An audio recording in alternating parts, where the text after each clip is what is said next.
구본철입니다. 오늘은 그 KF21 사업과 그리고 인도네시아 정치 상황을 한번 여러분들에게 말씀드리겠습니다. KF21 사업 4.5세대 전투기 사업이 이제 본격 궤도에 올랐죠. 그래서 2026년도면 약 20대 물량의 전투기가 공군에 아마 이제 납품이 되는 것 같아요. 굉장한 일이죠.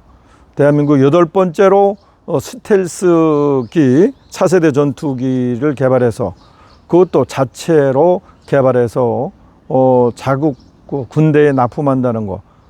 대한민국의 군사력 무기 체제의 기술이 지금 일취월장하고 있습니다. 김대중 정부에서 시작된 이 KF21 사업이 총 8조 6천억 정도 예산이 소요됐는데 이 중에 20%인 약 1조 7, 8천억 원을 아마 인도네시아 정부에서 분담하기로 약정을 하고 개발이 완료가 되면은 기술 이전 그리고 48대 KF21을 구매하는 걸로 아마 이제 MOU 관계 협정이 돼 있던 것 같아요. 그런데 이제 정치 일정이 이제 변화하면서 인도네시아 정부의 생각이 많이 바뀌고 또 저들이 약속했던 1조 8천억 정도에서 6천억 정도밖에 내지 못할 것 같다. 이렇게 아마 최후 통첩이 온 것 같습니다. 그렇다고 해서 인도네시아가 KF21 사업에 참여하는데 약간의 어긋났다고 해서 지금 한국과 인도네시아 간의 군사 무기 체제 협력 수준은 굉장히 무시할 수 없는 아주 긴밀한 관계를 유지하고 있습니다. 우리나라가 4대 정도의 아마 잠수함도 납품하는 것 같고요. 또 FA-50 공격기도 지금 인도네시아가 구매하는 것 같고, 이처럼 인도네시아 정부는 대한민국 무기 구매에 아주 큰 손입니다. 무시할 수 없는 상황이기 때문에 설령 KF21의 연구 참여, 개발 참여에 약간의 차질이 있다고 해도 인도네시아 정부를 완전히 무시할 수 없는 지금 상황이고, 그런 차원에서 정부는 계속해서 KF21에 인도네시아 국기를 달고 지금 시운전에 들어가고 있습니다. 인도네시아의 정치 상황이 어떻게 변했길래 우리나라의 KF21 자랑이죠. 이 개발 사업에 이렇게 차질이 생겼을까? 인도네시아 정치 상황을 보면 약간의 흥미로운 점이 많습니다.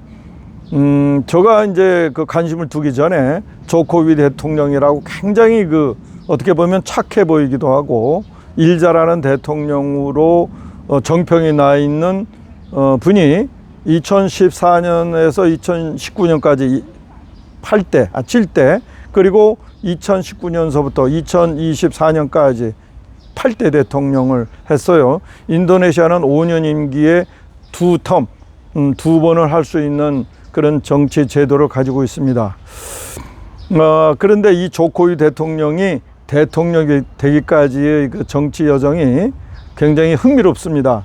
왜냐하면 조코위 대통령이 대통령 되기 전에 아마 가난한 목수의 아들로 태어나서 정치 입문할 때에 자카르타 시장에 도전했던 모양입니다. 그런데 조코위 대통령의 인품이나 능력을 보고 이 사람한테 선거 자금을 주어가지고 자카르타 시장에 당선시킨 사람이 있어요.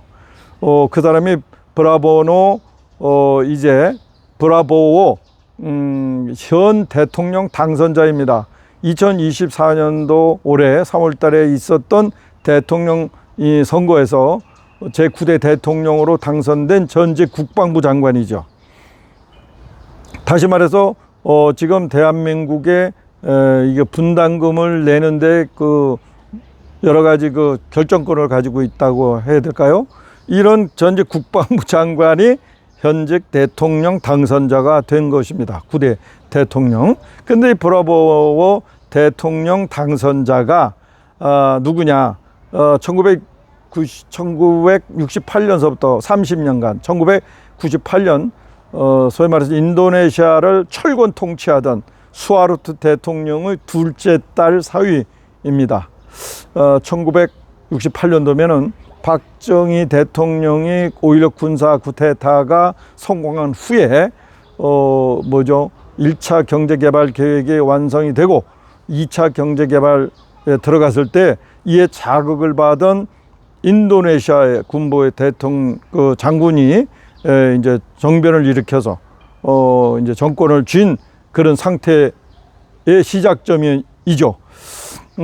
그러다 보니까 이제 이 브라보우 전직 군 장성이죠. 군 장성이 아마 군부 내에서 굉장한 능력을 발휘했던 모양입니다. 그러니까 수하르토 대통령 눈여겨보고 있다가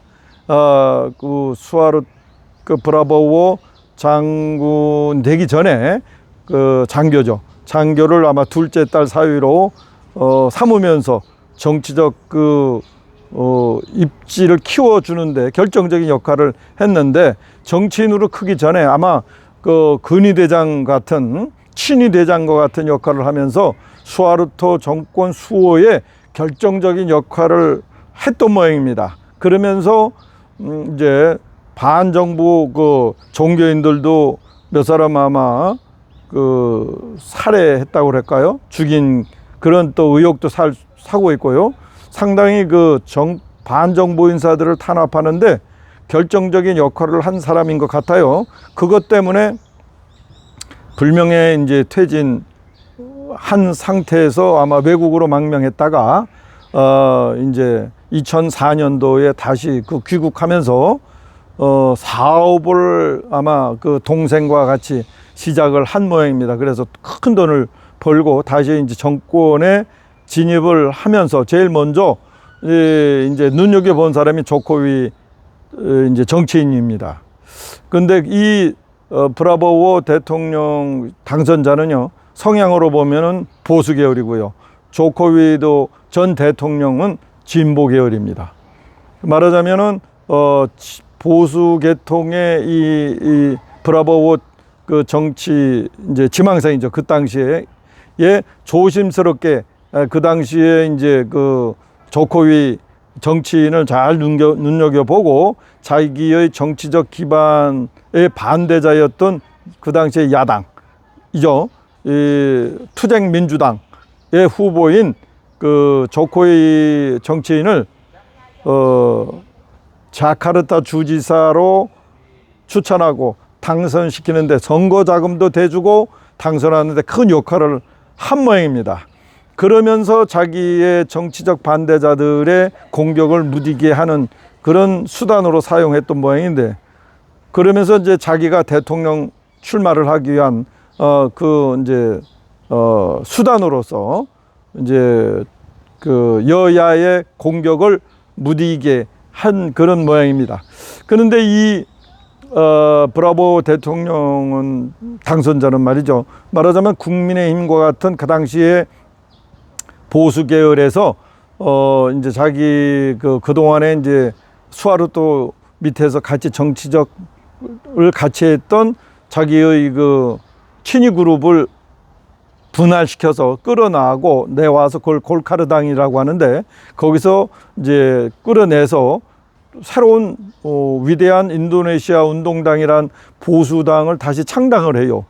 여기서 이제 정치적 기반을 이제 닦으면서 이제 진보 계열인 투쟁민주당 후보인 조코위 자카르타 주지사를 지원을 합니다. 근데 당선을 시켜요. 그런데 뜻밖에도 이 조코위 자카르타 주지사가 일을 너무나 잘하는 것입니다. 자카르타라고 하면 인도네시아에서 제일 큰 섬, 지금 인도네시아 인구의 60% 이상 몰려 있는 그 섬의 주지사죠. 이 조코위 주지사가 너무 일을 잘하는 바람에 곧바로 이제 대통령 후보로 뛰어올랐습니다. 그래서 이제 골카르당에서 나온 위대한 인도네시아 운동당이라고 하는 보수 우익 계열의 정당을 만든 이 브라보우 이 이제 당 대표가 이제 자기가 이제 1차로 도전을 했습니다. 조코위 대통령 후보에게 자기가 키운 사람과 이제 경쟁을 한 거예요. 당연히 경쟁에 들어갔으니까 조코위를 이제 여러 가지로 이제 뭐 비난, 비판을 했겠죠. 엄청나게 비난, 비판을 했습니다.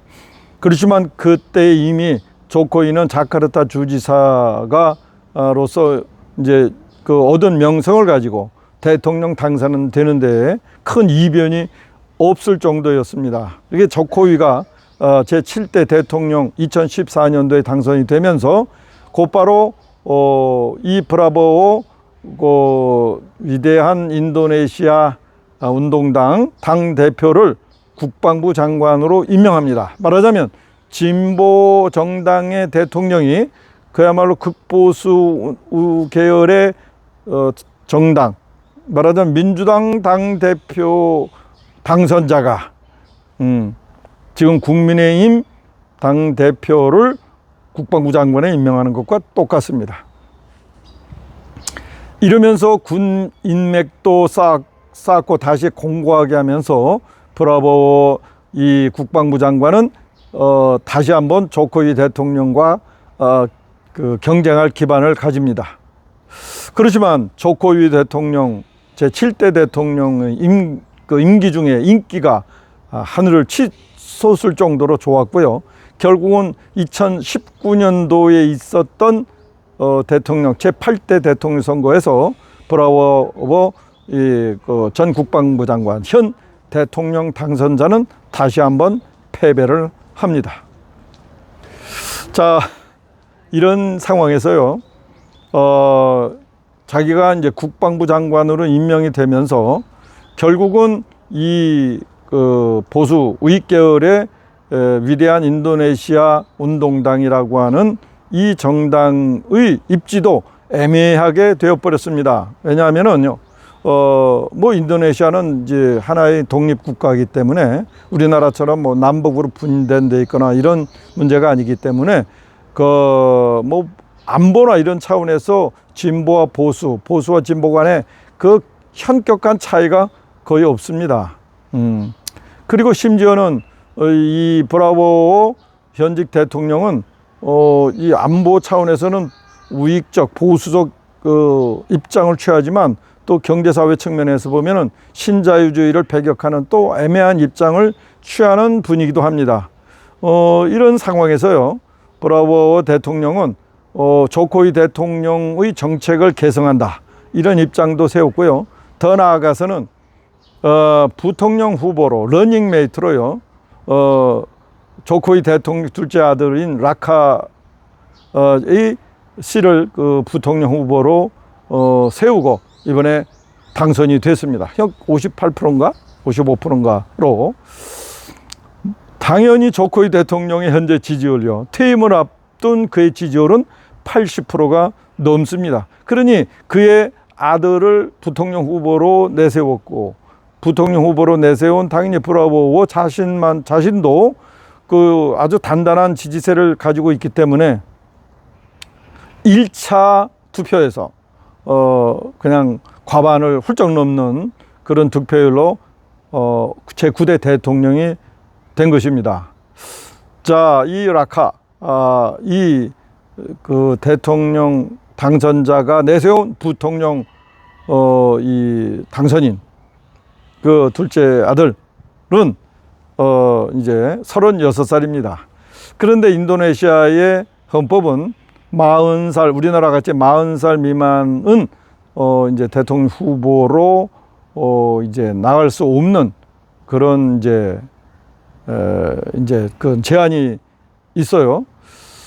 그렇지만 부통령이니까 좀 다르게 생각할 수도 있지만 어쨌든 대통령 선거의 러닝메이트이기 때문에 그 제한이 아마 같이 걸렸던 모양입니다. 그러니까 여야에서 그 주력 1, 2당에서 이 문제를 헌법재판소에 이제 이의를 제기를 했어요.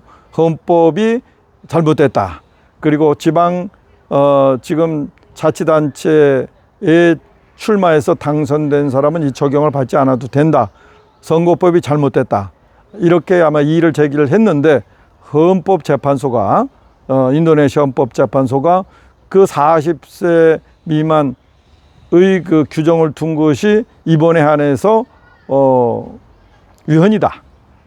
이렇게 아마 판결을 낸 것 같아요. 그러니까 그 둘째 아들이 부통령 후보로 러닝메이트로 나가는 것에 대한 장애가 없어진 것이죠.